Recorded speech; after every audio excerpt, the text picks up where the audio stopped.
Train Sim World is about 4 years old now, and there are still some features that have yet to be seen in the game. Features that would greatly increase the realism and make the player feel highly immersed in driving the different trains that are available. In this video, I go over 5 features that have been highly requested by the community, and things that I also think should be in the game. Before we get into things, I'm going to ask you to like the video and subscribe, and if you want to support the channel even more, become a channel member with the link in the description.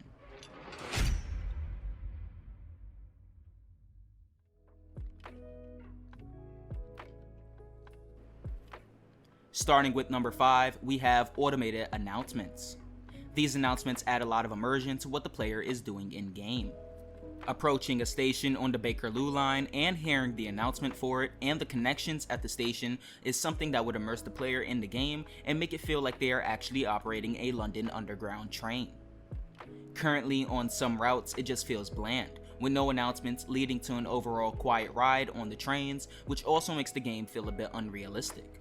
This is something they have skipped out on with many of the routes in the game, including LIRR, the Bakerloo line, and East Coastway.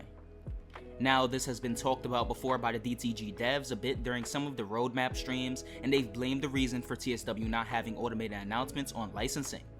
It's understandable that they will have to go through getting the licensing for certain announcements in the game, but that is definitely something that should be pursued for future TSW2 routes and previous routes, as it would be a key addition to TSW to make it just that bit more realistic. This is something that TML Studios were able to do with World of Subways 3, a game that focused on the Circle Line of the London Underground over 10 years ago. It is weird to have a train simulator game in the modern era that is claimed to be ultra realistic with no automated announcements.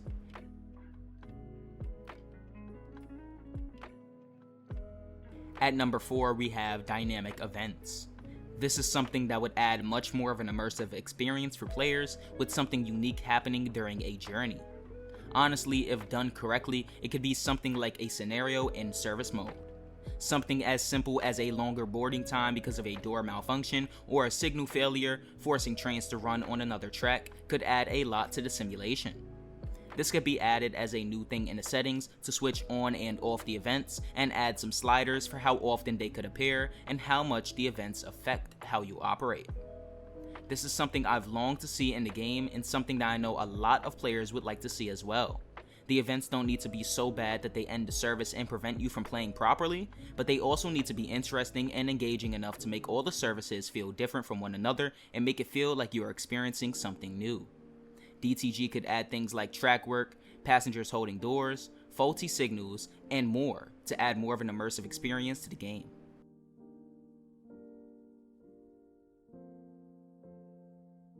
For number 3, we have a conductor or guard mode. Players would be able to choose to be a conductor or guard, and then perform various duties like opening and closing doors at stations, making announcements, and more. Now, I know that some people just don't want this in the game, being that it's a game where you drive trains instead of just opening and closing doors, but would be a new and fun experience for the players that like the mode and will use it. The mode could even add more things to the game, like working SDO or selective door operation for the different trains, like the BR423, Class 377, and Class 395, where the driver or guard unlocks the doors and the passengers who wish to exit press a button on the door the closest to them to open it. Before a run, you could maybe choose if you want an AI conductor that will open and close the doors for you as long as you are positioned correctly in the platform. If the whole train is in the platform, the doors will open, and if you overshoot, only some doors will open. If you undershoot, a buzzer will ring in the cab telling you to readjust the train. This is just another type of mode that will add a lot to the game, and it would give a new experience for some players.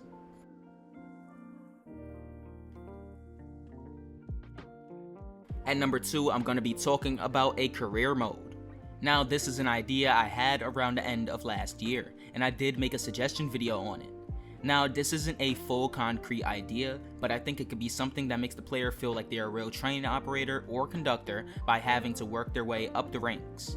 Starting as a rookie, having to go through many operational tests and training, and moving up to a regular operator who is able to drive any service along their respective route. I think each route could have a separate career mode, and it could kind of be lumped into the journey mode system. Let's say you must get 3 gold medals to rank up from a trainee to a rookie, and then a gold medal on a selection of services and scenarios, just like the journey mode in a game, to progress to the next rank, which would be the operator rank. At this point, the game would allow the player to pick any service on their own, or let the player assign themselves a shift, which could consist of something like driving a class 377 from Brighton to Seaford and back, then taking a service to Lewis, having a 15-minute relay or break, and then riding a train to Eastbourne to take that train to Brighton, and finally to the depot, ending their shift. Maybe if you start doing things you're not allowed, like overspeeding too much, overrunning stations, or even operating without safety systems, you lose points, and after you lose enough points, you get demoted, and the game sends you back to the tutorials. This could give a new use to the current point system in the game that seems kinda redundant. Obviously, these tutorials will have to be much more detailed than they currently are, so they can actually teach the player how to operate the whole route properly while using safety systems, and maybe even teaching it without the HUD. But it would be a cool thing to have, encouraging the player to operate the train the way it was meant to be operated. This would be a highly realistic addition to the game, and even something such as the previously mentioned Conductor mode could be added with this. It could be a separate mode away from the original journey, service, and scenario modes, so it doesn't interfere with the casual players who just want to operate the trains normally.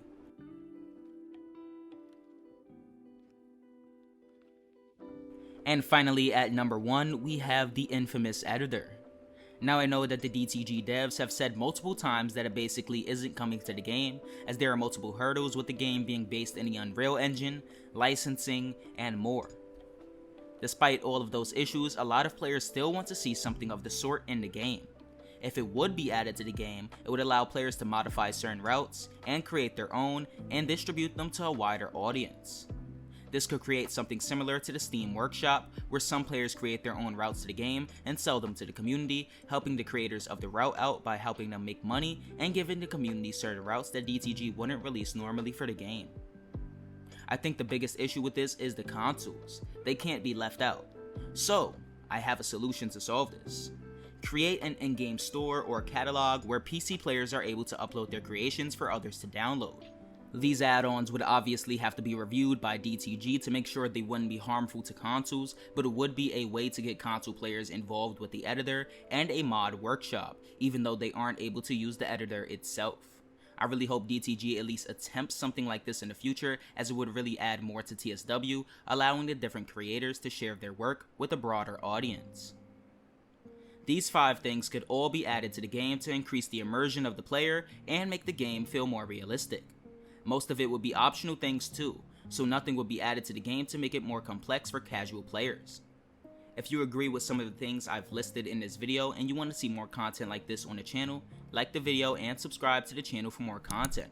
Also, if you would like to help me out even more, consider becoming a channel member. Link will be in the description. Peace.